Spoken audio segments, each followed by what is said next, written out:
¿Cómo están? Bienvenidos a un nuevo capítulo de Sobremesa Constitucional. Hoy día vamos a estar con un tremendo panel y un muy importante invitado también. Vamos a estar conversando sobre libertad religiosa y el derecho a la vida. Dos temas muy importantes que hoy día, bajo la lupa de quienes seguimos estos temas muy de cerca, están ahí dentro de un conflicto eventual respecto de lo que tiene nuestra legislación actual y lo que propone la nueva Constitución. Así que de esto y mucho más en detalle y en profundidad estaremos hablando hoy día en Sobremesa Constitucional.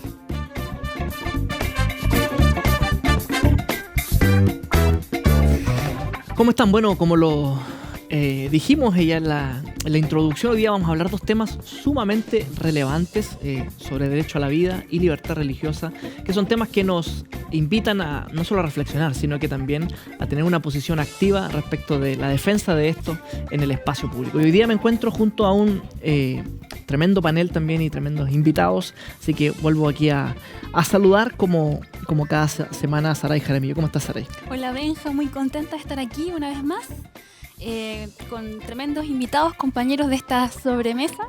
Así que muy feliz por poder compartir sobre este tema y, bueno, atenta también a lo que se vaya a ir desarrollando. Así es. Gonzalo, ¿cómo estás? Muy bien, muchas gracias nuevamente por estar en este lugar, por la invitación, y muy contento también de compartir con los distintos invitados. Bueno, y el invitado del día de hoy es Manfred Svensson. Él es profesor de filosofía, director del Instituto de Filosofía de la Universidad de los Andes y también investigador asociado al IES. ¿Cómo estás, Manfred? Muy bien, Benjamín. Muchas gracias por la invitación. No, gracias a ti por aceptar estar acá en esta sobremesa constitucional con un cafecito a esta hora de la noche, compartiendo y, bueno, conversando temas importantes. Lo conversábamos tras bambalinas y, bueno, la gente ahí también lo sabe. Nuestro interés es poder tratar de acercar la discusión constitucional, que es una discusión estructural, grande, si uno lo quiere decir, compleja muchas veces, a las personas, a las familias, y hoy día, vuelvo a decirlo, un tema súper relevante, que es el derecho a la vida y la libertad religiosa.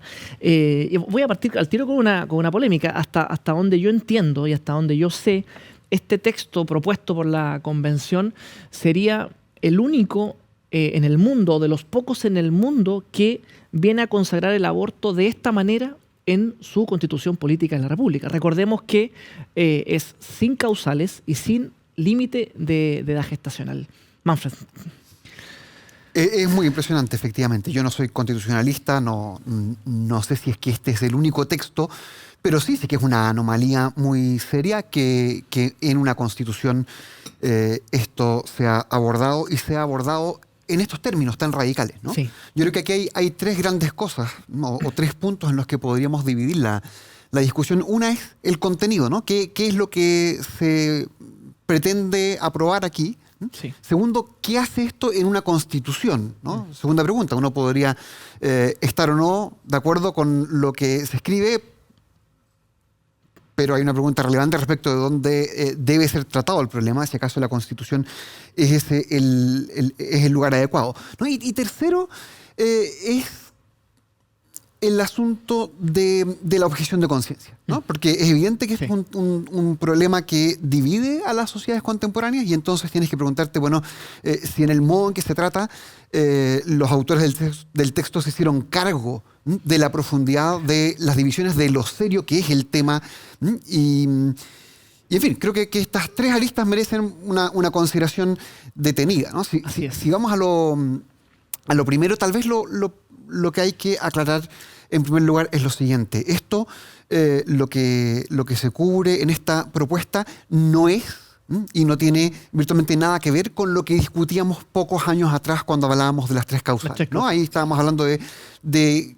casos críticos, complejos, que puede haber distintas opiniones respecto de cómo es mejor tratarlas, pero aquí estamos ante algo muy distinto, ¿no? Estamos ante lo que en términos coloquiales se describe como aborto libre, pero podemos leer lo que dice el Sí, yo antes de eso, mismo, ¿no? Manfred, qué curioso, y lo pongo aquí en la mesa, que 50 años después de un caso tan emblemático como Roe versus Wade en la Suprema Corte de Estados Unidos, la haya revertido ahora, y un país como el nuestro, entendiendo que Estados Unidos viene de vuelta de alguna manera, ¿verdad?, de una legislación abierta y amplia que dio como un efecto dominó en distintos estados y en todo el mundo de alguna manera, hoy día tengo una mirada más restrictiva desde la Suprema Corte. Lo pongo ahí a modo de antecedente.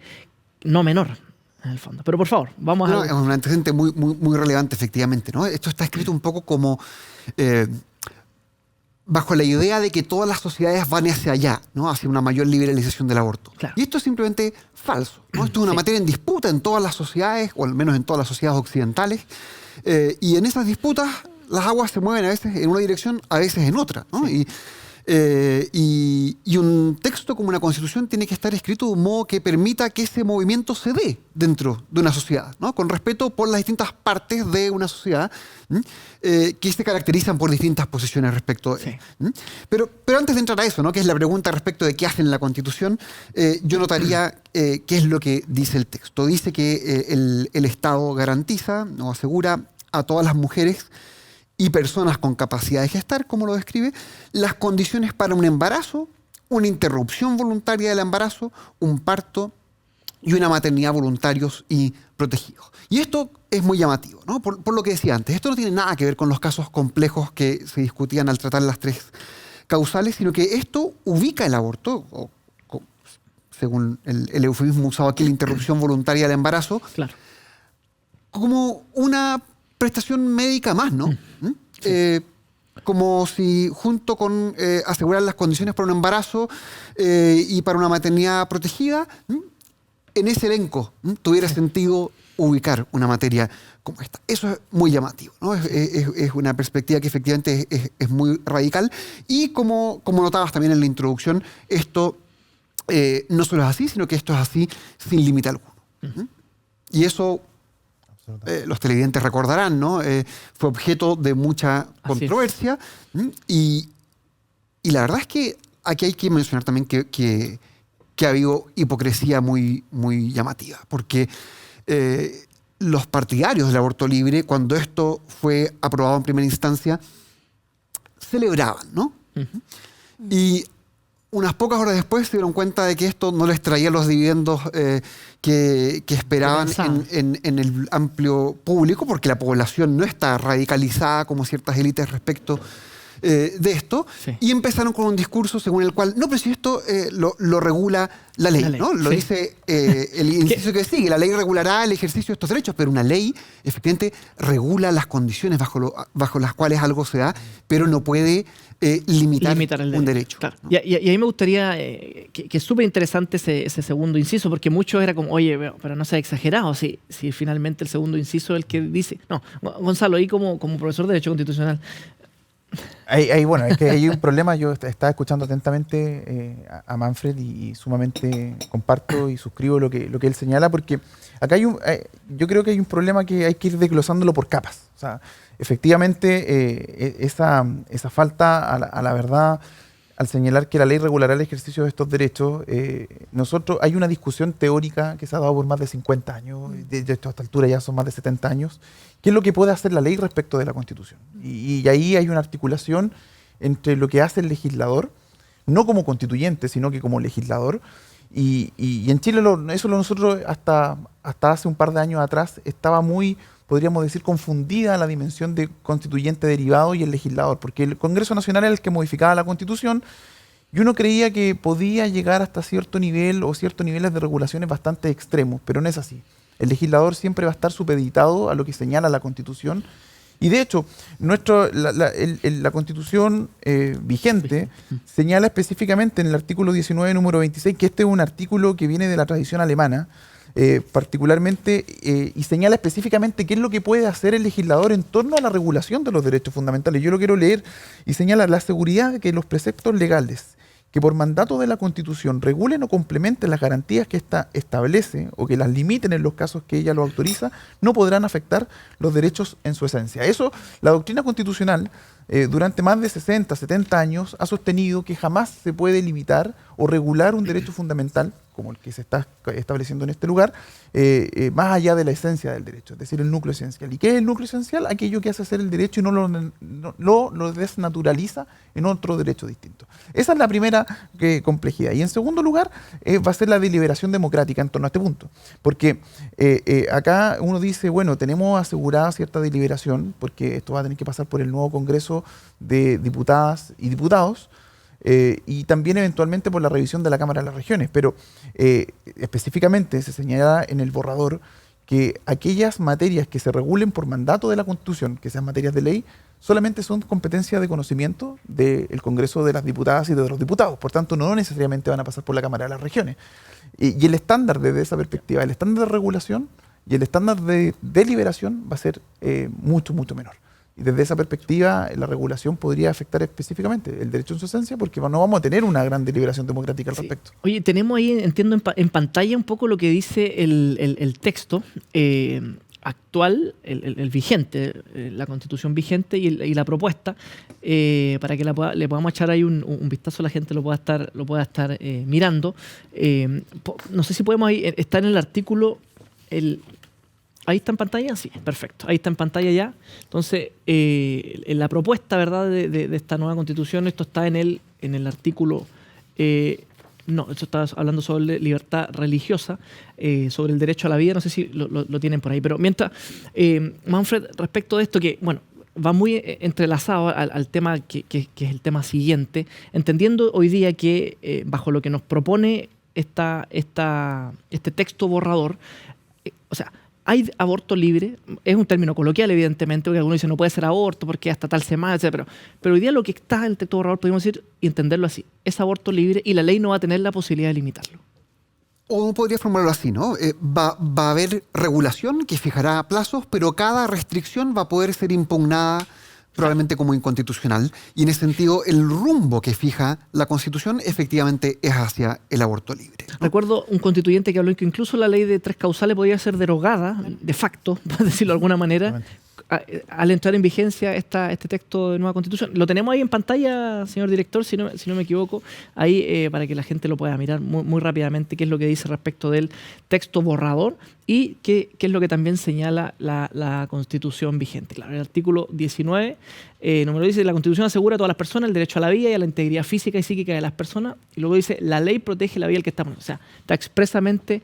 expresada, valga la redundancia, en nuestra Constitución vigente. Y por cierto, esa Constitución es la que permitió, dentro de ese marco, que hubiera la ley de 3 causales, o sea, claro, ¿no? Porque cuál es el grado de protección que el Estado le da al que está por nacer es una de las cosas que se disputan. Yo creo que debería estar más protegido, ¿no? El que está por nacer que como lo tenemos por la legislación actual. Sí. Pero bueno, el hecho de que la Constitución lo formulara así permitió que hubiera una disputa en la cual, en fin, algunos por lo pronto perdemos, ¿no? Pero mientras que la Constitución formule las cosas así, esas cosas se pueden tratar de modo democrático. Y en fin, en las discusiones democráticas a veces uno pierde, a veces gana. Sí.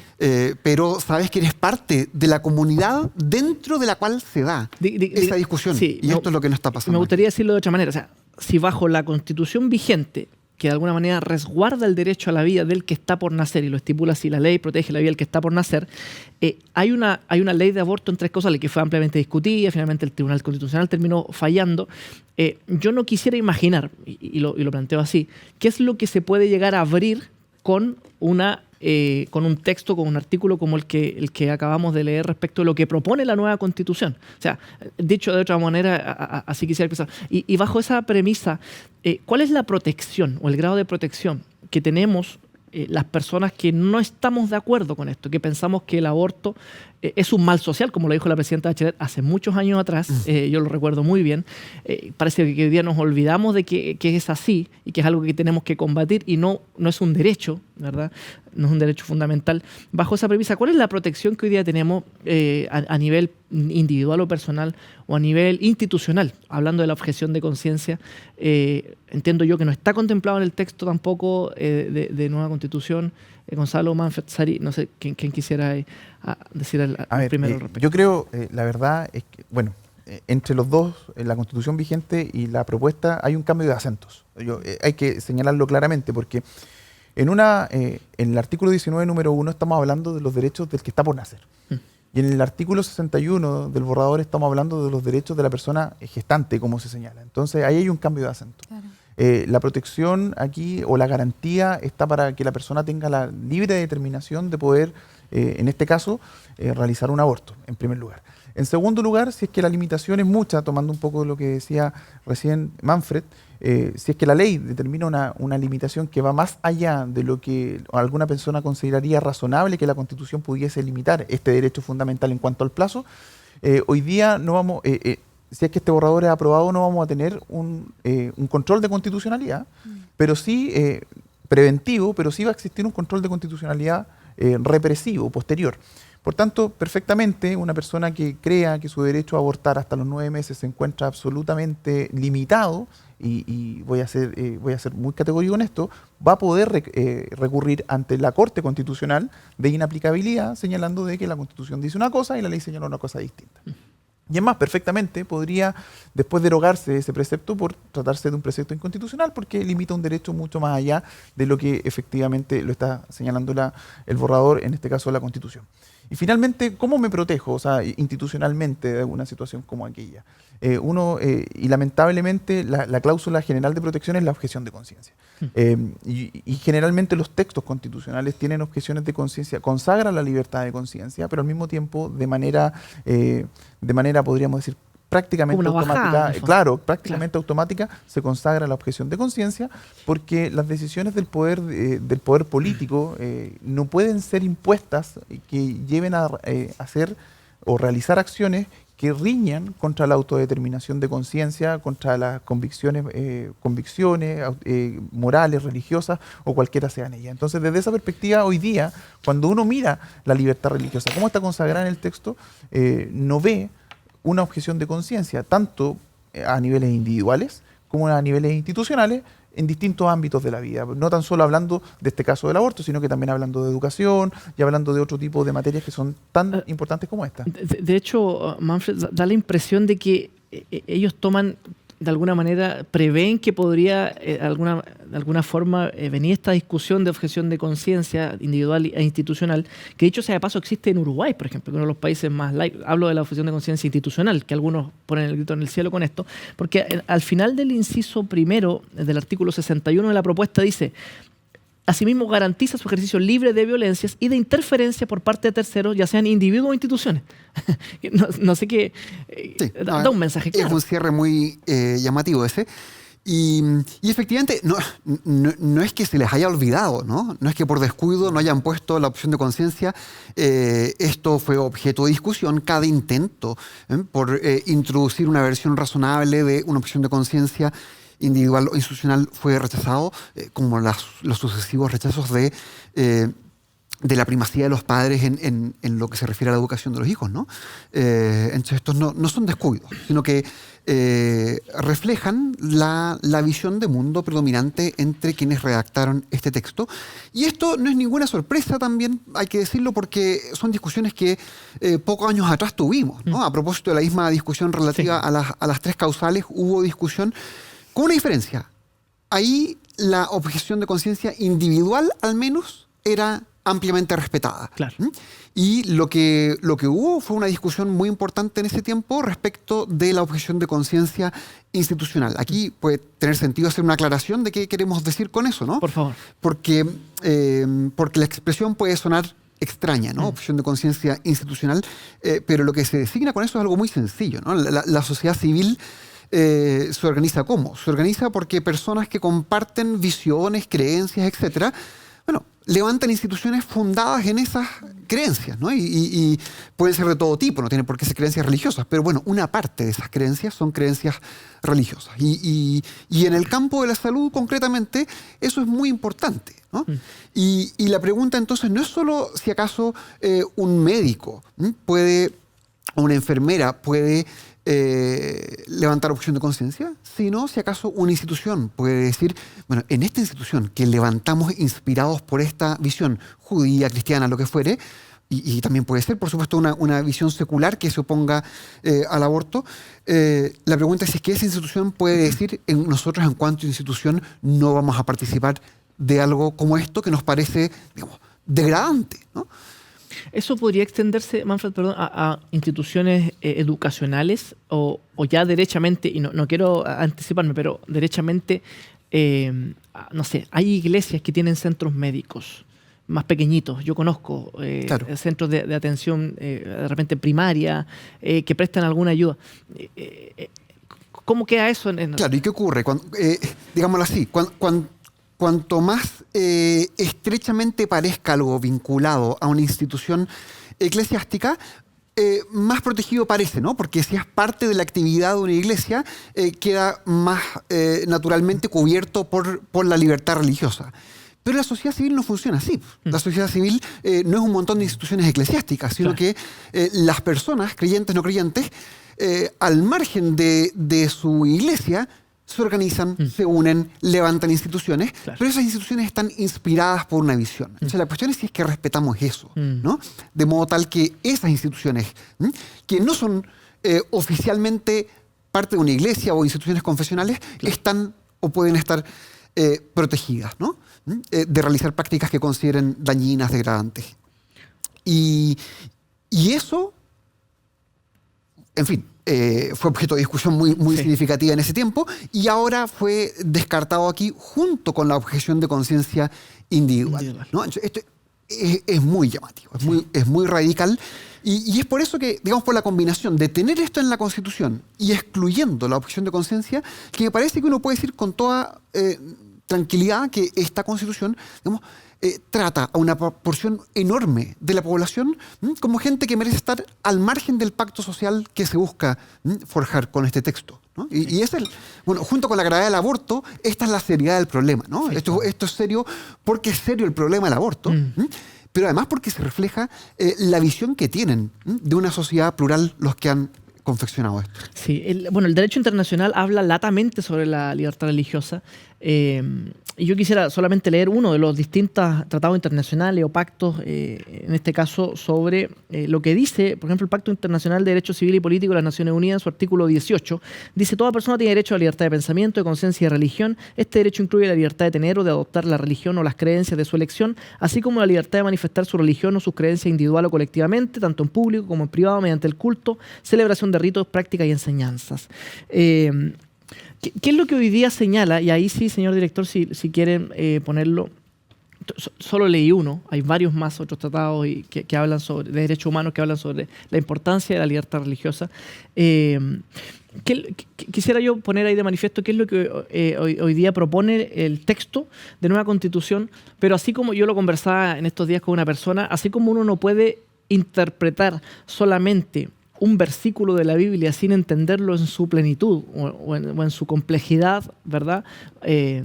General, asimismo uno no puede interpretar un artículo o una norma solamente por lo que dice. Y en este sentido, vamos a ponerlo ahí en pantalla rápidamente y quisiera escucharlos también qué es lo que piensan al respecto, Saray. Bueno, ahí está. El artículo 9 dice: el Estado es laico. En Chile se respeta y garantiza la libertad de religión y de creencias espirituales. Eso es lo que dice el borrador. Ninguna religión ni creencia es la oficial, sin perjuicio de su reconocimiento y libre ejercicio, el cual no tiene más limitación que lo dispuesto por esta Constitución y la ley. Y la Constitución vigente, en el artículo 19, número 6, habla también de la libertad de conciencia, etc. ¿Qué es lo que hoy día podemos entender por libertad religiosa? Y voy a entrar en una pregunta que es muy general y espero que abra la conversación. O sea, más allá de lo que textualmente está escrito hoy día, que es muy semejante, yo hice el ejercicio, muy semejante a lo que dicen algunos tratados internacionales, es muy parecido. Realmente uno pudiera decir que está resguardada la libertad religiosa en el texto borrador de la nueva Constitución, en sus 389 artículos, 88, perdón, y 57 disposiciones transitorias. Yo creo que está resguardada, pero para algunos, no para todos.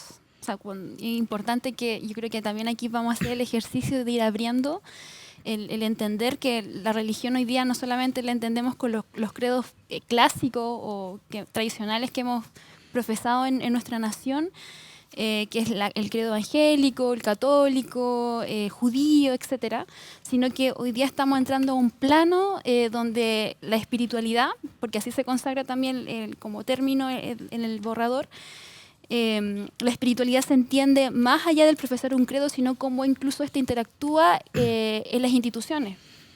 lo digo de plano al concepto que ya el capítulo anterior se abordó, que es la plurinacionalidad y la irrupción de otros grupos que si bien no vienen a hacer una manifestación del credo propiamente tal como un culto religioso, sí su pensamiento, sí su cosmovisión religiosa perpetua entra en cómo se va a configurar nuestro Estado, con algunos privilegios versus de otros que también profesan otro tipo de crédito y otras religiones. Por eso yo decía de que aquí, claro, se protege a algunos, da a entender, y por lo tanto el articulado que dice ahí no muestra que sea muy consistente en el total del texto. O sea, yo hago al menos esa alerta.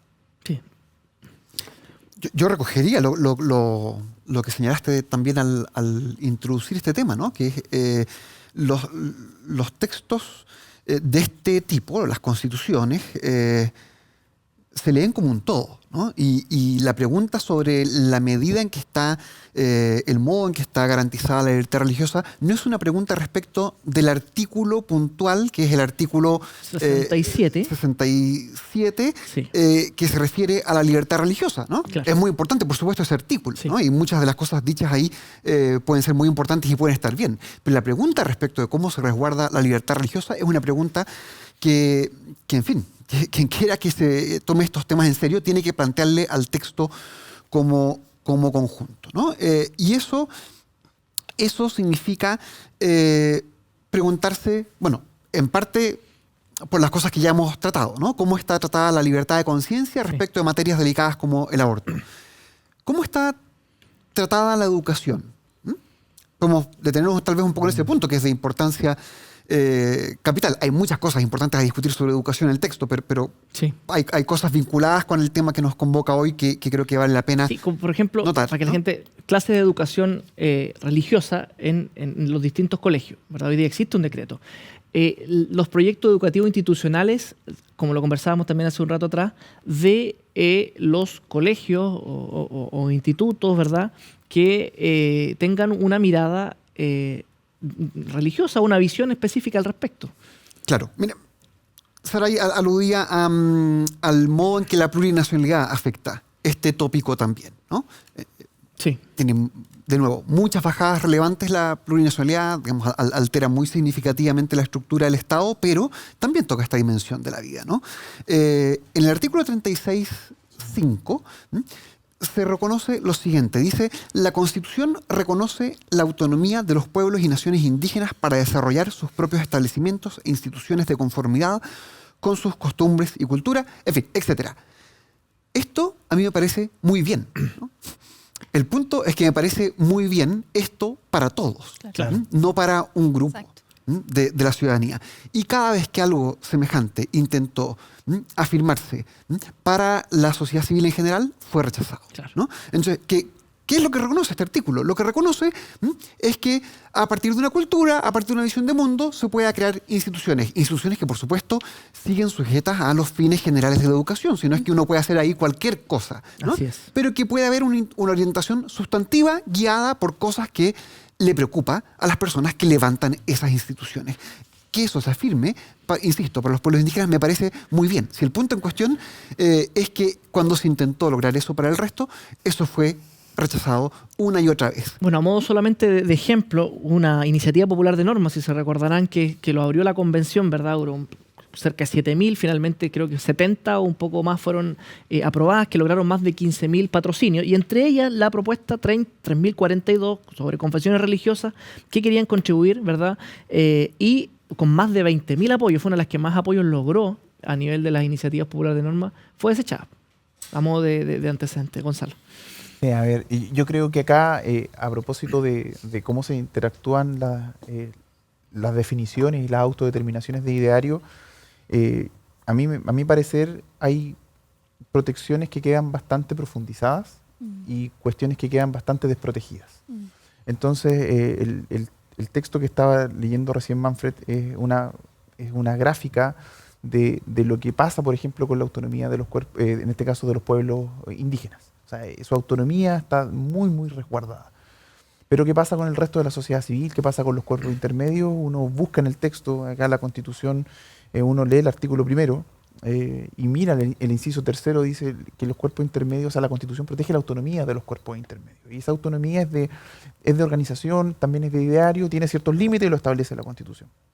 Y esa autonomía baña todo el accionar de los distintos cuerpos intermedios, sociedad civil, hospitales, congregaciones religiosas, colegios, lo que se nos ocurra a nosotros fundar y conformar para dichos efectos. Pero cuando uno busca ese parangón, uno ve que hay mucha autodeterminación identitaria en el texto, en la propuesta. Hay autodeterminación, hay libertad de conciencia, hay libertad religiosa, pero esa autonomía queda total y absolutamente desprotegida. Tanto así, porque no está protegida, no hay una autonomía de los cuerpos intermedios. Es más, es sumamente divertido. Las cooperativas tienen resguardada su autonomía. Hay un artículo específico de las cooperativas. Yo lo encuentro rarísimo que un texto, que un borrador, un texto, una propuesta constitucional se refiera a las cooperativas. Sí, es muy extraño. Y les resguarda su autonomía de fines para poder realizar básicamente la labor específica que es muy importante que realizan las cooperativas. Pero esa autonomía debiese también estar extendida, por ejemplo, a las personas que realizan ciertas actividades que son fundamentales para el establecimiento de una sociedad libre. Entonces, en esa visión vemos que el borrador deja total y absolutamente desprotegida esa autonomía porque no consagra podríamos decir, esta cláusula de resguardo. Pero por otra parte, hablamos de la objeción de conciencia y ya ni siquiera eso existe. Entonces se dilapida la posibilidad de yo oponerme a una cuestión que está interfiriendo en la autodeterminación, en esta identidad que ya sea, que es muy divertido lo que dice el borrador, porque que podría ser exigida tanto individual como colectivamente, pero tampoco tengo un mecanismo para hacerlo valer. O sea, el mecanismo el mecanismo que va a reemplazar al al recurso de protección, tampoco es exigible respecto de la autonomía, respecto de la objeción de conciencia. Entonces, si es que alguien llega, y no estoy diciendo el Estado tan solo, si es que alguna persona llega y quiere imponer un ideario por sobre otro, por las razones que sea, por sobre a otra entidad, yo no voy a tener la posibilidad de acudir al texto para poder defenderla en tribunales. Sí, yo me quiero meter ahora en buen chileno en la pata de los caballos con un tema que va muy ligado. Pero antes de eso, bueno, estamos en Sobremesa Constitucional para toda la gente que se viene integrando a la sintonía de Nuevos Comienzos Televisión. Estamos junto a Manfred Svensson, Gonzalo Guerrero y Saray Jaramillo, conversando sobre la importancia del derecho a la vida y la libertad religiosa en la propuesta, en el texto borrador que nos propuso la convención, sus implicancias, sus alcances. Y bueno, escríbenos ahí en redes sociales con el hashtag Sobremesa Constitucional. Estamos felices de que puedas estar con nosotros. ¿Qué hacemos? Tú leíste recién, Manfred, respecto de, no recuerdo el artículo, respecto de alguna manera la autonomía que tienen incluso los pueblos originarios para crear establecimientos educacionales conforme a su cosmovisión, etcétera, etcétera. 36.5. El 36.5, perfecto. ¿Qué hacemos con un porcentaje alto de pueblos, principalmente mapuches? Algunos señalan 38-40, algunos señalan que más del 50% son evangélicos hoy día en nuestro país? ¿Y cómo logran convivir de alguna manera este choque de cosmovisiones y de libertades y de resguardo de derechos fundamentales en este texto? Y algo aún más complejo, ¿cómo el Estado en este caso, cuál es el rol que toma el Estado, entendiendo que a la fecha van más de 60 templos quemados en todo lo que es la zona, y sé que es un tema bien amplio además, pero ¿cómo quedaría en este caso? ¿Cuál sería el rol del Estado respecto de estas dos situaciones muy complejas y que se ven a diario y que ya no es una ni dos, más de 60 a la fecha? Ya, no, esto es un tema tremendo, ¿no? Y yo creo que tal como el punto anterior, lo que refleja, en parte, ¿no?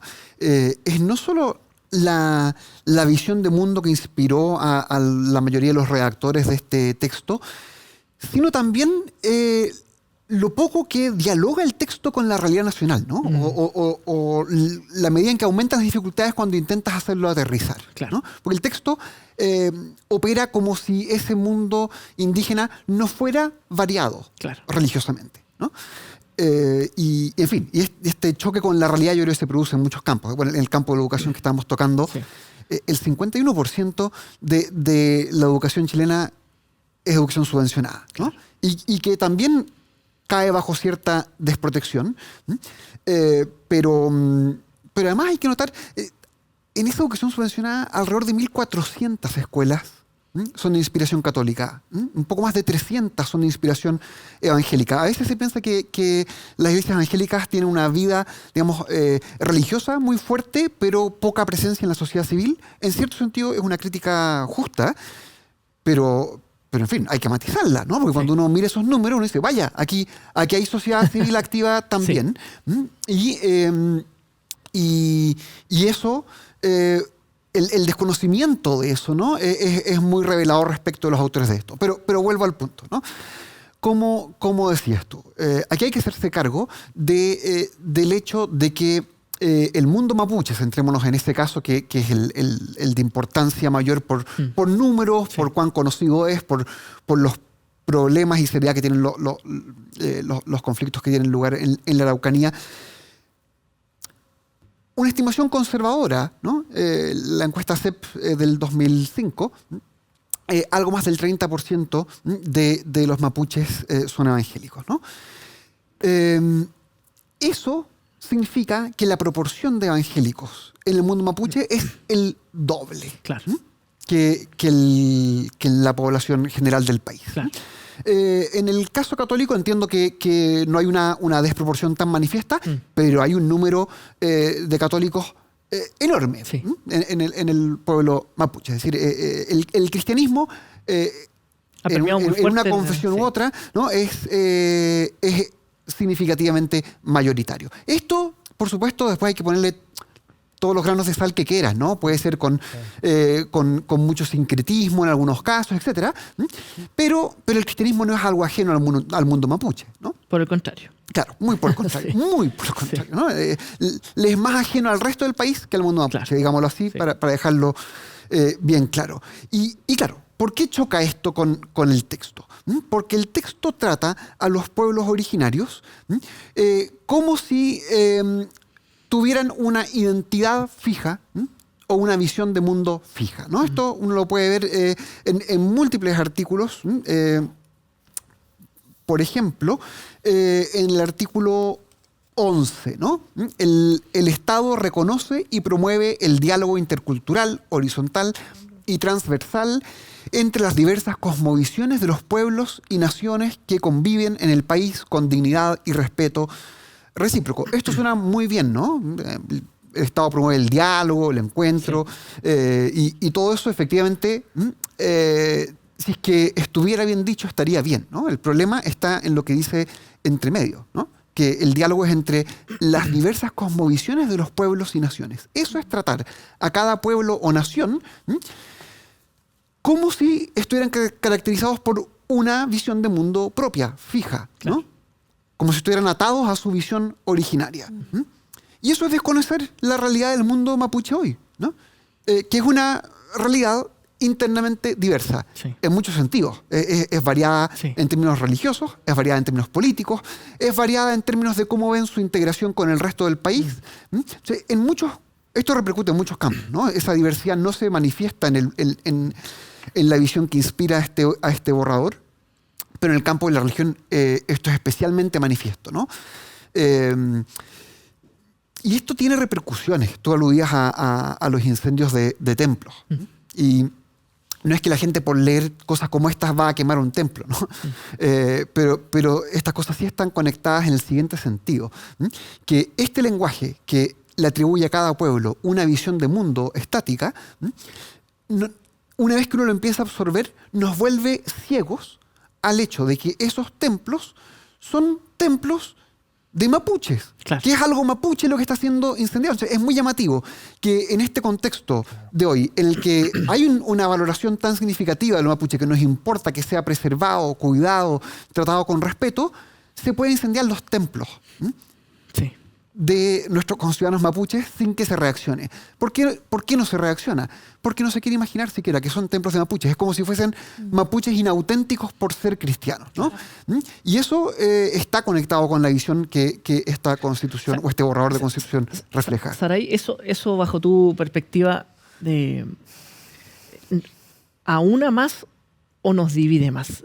Yo sé que hubo varios intentos de convencionales por poner algunas normas, algunas indicaciones, cambiar algunas cosas que fueron desestimados. ¿Cuál es tu visión respecto a esto? O sea, realmente esto ayuda, lo que Manfred plantea, que es bien interesante, porque de alguna manera plantea que lo que está consagrando este texto es que hay una visión estática de cada pueblo y cada nación y no hay más que eso. Y todo lo demás sería un bicho raro, perdón la expresión, dentro de ese mismo pueblo o nación. ¿Esto ayuda o no ayuda en el tan anhelado, no sé si sueño a esta altura, pero al menos todos procuramos una unidad mínima de respeto para poder convivir democráticamente? No, o sea, de plano decir, tomándome lo que ya han dicho, este texto no expresa realmente la realidad chilena. O sea, en el fondo toda nuestra diversas características de cómo pensamos, de cómo somos, de cómo sentimos, de cómo entendemos la realidad, y evidentemente a nivel de pueblos originarios, o sea, la lectura que hacía Manfred, yo la comparto totalmente. Vemos un pueblo mapuche que es muy diverso, no hay una homogeneidad, no hay una atomización del pensamiento. Y me llama mucho la atención, sobre todo en aquellos que participaron en los escaños reservados, que en momentos claves, no solamente mientras se estaba redactando los artículos y se hizo la propuesta, sino que hubieron momentos claves dentro del proceso o en cuando transcurría el proceso, como incendios, situaciones que se dieron de este tipo, y ellos permanecieron en silencio. Y eso me parece gravísimo. Gravísimo, ¿por qué? Porque no están entendiendo el rol que ellos tienen. ¿Qué primó ahí? Primó su propia ideología, y eso lo vemos reflejado en el texto. Entonces, me parece muy riesgoso, me parece que eso también trae un quiebre, profundiza un quiebre, no resuelve un problema social, un problema incluso territorial de siglos, de años, y me parece grave. O sea, lo que intentamos traer como unidad, solamente en este tópico, porque ya hemos revisado bastantes que ya generan varios resquemores, pero solamente en este tópico no resuelve el sentir y genera más división que unidad. Sí, probablemente, bueno, eso es lo que han dado cuenta las últimas encuestas de la última semana. Gonzalo, tú hace un rato hablaste de posiciones identitarias, ¿verdad? Que se dan. Desde esta perspectiva, y evidentemente como cristianos, y la audiencia principalmente también, ¿cómo deberíamos reaccionar los cristianos a eso? O sea, una opción para sentirse escuchado podría ser ser partícipe de la vida nacional o asumirse como pueblo de Dios, o sea, como una posición identitaria más, y buscar ciertas reivindicaciones identitarias al respecto. ¿Realmente eso podría ser un aporte? ¿Cómo debiéramos hoy día pararnos frente a esto? También sé que es muy profundo y podríamos conversarlo horas acá, pero Sí. bajo tu visión. A ver, es sumamente complejo. Es que además es tentador. Es tentador, porque sí. todos los grupos lo están haciendo y tiene rédito. Pero cuando uno se para como frente a la sociedad a través de una reivindicación identitaria, se está parando como una minoría. Eso ya es una cuestión politológica. Se para como minoría y al pararse como minoría yo estoy enfrentando a la sociedad para que se realicen ciertas acciones afirmativas que me permitan participar dentro de esta sociedad en cierta igualdad de condiciones, lo cual implica un refuerzo, básicamente andar en bicicleta con rueditas. Entonces, mientras todos andan en bicicleta sin las rueditas de apoyo, yo voy a tener estas rueditas porque básicamente soy una minoría, estoy en una posición que no puede pelear o no puede enfrentar al resto de la sociedad o participar de ella en las mismas condiciones. Entonces, eso es lo primero. Lo segundo que implica aquello es que generalmente cuando uno se para a través de esta posición identitaria, entra en una disputa. Porque no entra en una disputa tan solo con la sociedad, sino que también entra en una disputa con las otras posiciones identitarias, porque de ir aglutinando personas que vayan participando, y eso implica también quién va a prevalecer. Claro. Muchas veces la posición identitaria, y aquí es una cuestión que los teóricos lo llaman es parte de la disputa de la democracia radical. Y nos vemos como amigos y enemigos muchas veces. Amigos mientras, está bien, estamos en la misma pelea, pero en algún momento vamos a ser enemigos porque vamos a entrar en la disputa del campo político de una manera muy fuerte. Y eso uno lo ve en el borrador. Lo ve que estas posiciones identitarias en algún momento van a entrar a tener problemas entre sí. O sea, no es cierto, por ejemplo, hoy día hablamos de las disidencias o se habla de las disidencias sexuales, pero no todas las disidencias sexuales tienen exactamente las mismas agendas. De hecho, voy a poner un ejemplo sumamente específico. Esta semana fuimos testigos hace algunos días de cómo, por ejemplo, en una cárcel de mujeres, donde una persona transgénero estaba, originalmente hombre, recluido en esa cárcel, cometió violación, abusos sexuales de dos mujeres, las dejó embarazadas y lo tuvieron que trasladar a una cárcel de hombres. Entonces, posteriormente, porque básicamente se empiezan a producir ese tipo de situaciones. Eso, por ejemplo, en materia, crea una disputa entre los transgéneros y las lesbianas. Porque básicamente se está haciendo trampa en materia deportiva, por ejemplo, y lo hemos visto en materia deportiva, como internacionalmente se reclama de que hombres que hacen la transición de género empiezan a competir en competiciones deportivas femeninas. Y eso, por ejemplo, esa misma discusión identitaria se lleva al plano constitucional. Entonces, cuando se lleva esa discusión al plano constitucional, se altera la unidad política del pueblo, como le gusta decir a muchos exponentes de la izquierda, y se quiebra la solidaridad. De hecho, los exponentes respecto a ese punto, lo que hace la solidaridad es unificar a la sociedad, es generar una conciencia de participación dentro de la sociedad y depender e interdepender unos de otros. Bueno, esa palabra está... Efectivamente, depender e interdepender unos de otros. ¿Qué es lo que hace la posición identitaria? No permite la interdependencia y por tanto no crea la visión de identidad nacional. Eso es lo que pasa acá y se traslada y se proyecta hacia el futuro. Manfred, los minutos finales, a modo de reflexión y de conclusión. Perfecto, me cuelgo de esto mismo, ¿no? Porque uno podría decir que, a ver, todo texto constitucional está inspirado en alguna filosofía, ¿no? Pero al mismo tiempo, si uno sabe que está escribiendo para una sociedad plural, uno busca que esa filosofía esté en un trasfondo muy remoto, muy cautelosamente escondida, podríamos decir, pero no solo eso, sino que esté concebida del modo que dé cabida a más posiciones, ¿no? Que permita una efectiva vida en común, ¿no? Y por supuesto la Constitución vigente hoy está inspirada en una filosofía, ¿no? No se trata de negar eso. Pero no trasunta filosofía en cada página, ¿no? En cambio, cuando uno toma esta propuesta, esa filosofía está explícitamente presente en una infinidad de temas, ¿no? Uno de esos temas es esta política identitaria a la que han aludido, pero está presente en muchos tópicos, ¿no? Piensen ustedes la protección medioambiental, ¿no? Ahí yo creo que hay algo muy positivo, ¿no? Que la Constitución procure hacerse cargo de eso. Esos son problemas serios de los cuales tiene sentido hacerse cargo en este nivel. Pero en lugar de hacerse cargo de esos problemas en un lenguaje que una porción amplia de la ciudadanía pueda hacer suyo, esta Constitución o esta propuesta de Constitución optó por adoptar el lenguaje de los derechos de la naturaleza. Y eso es muy singular, ¿no? Sí, tanto la tradición cristiana como la tradición moderna descansa sobre la idea de que uno tiene derechos porque hay una correlación entre derechos y deberes. Y somos los seres humanos los que podemos tener derechos y deberes. Por tanto, lo que hay que acentuar, y esto, insisto, vale no solo para los cristianos, sino para el conjunto de la tradición moderna, lo que hay que acentuar es justamente los deberes que tenemos respecto de la naturaleza, respecto de futuras generaciones. En lugar de eso, aquí parece que les interesara más que uno adopte su filosofía del medio ambiente, que implica estos derechos de la naturaleza, que forjar un lenguaje compartido que nos permita poner de relieve los deberes que todos tenemos respecto de ella. Entonces hay muchos problemas de este tenor, ¿no? Uno puede decir incluso que hay filosofías incompatibles dentro del mismo borrador constitucional, ¿no? Hay un lenguaje desatado, digamos, de las autonomías, para referirse a las autonomías territoriales, a la individual, etcétera, etcétera. Y por otra parte, claro, de todo este lenguaje de la interdependencia, respecto de la naturaleza. Y estas cosas tal vez puede uno hacerlas calzar, ¿no? Esas dos orientaciones rivales. Pero no es nada evidente que resulte de un modo coherente.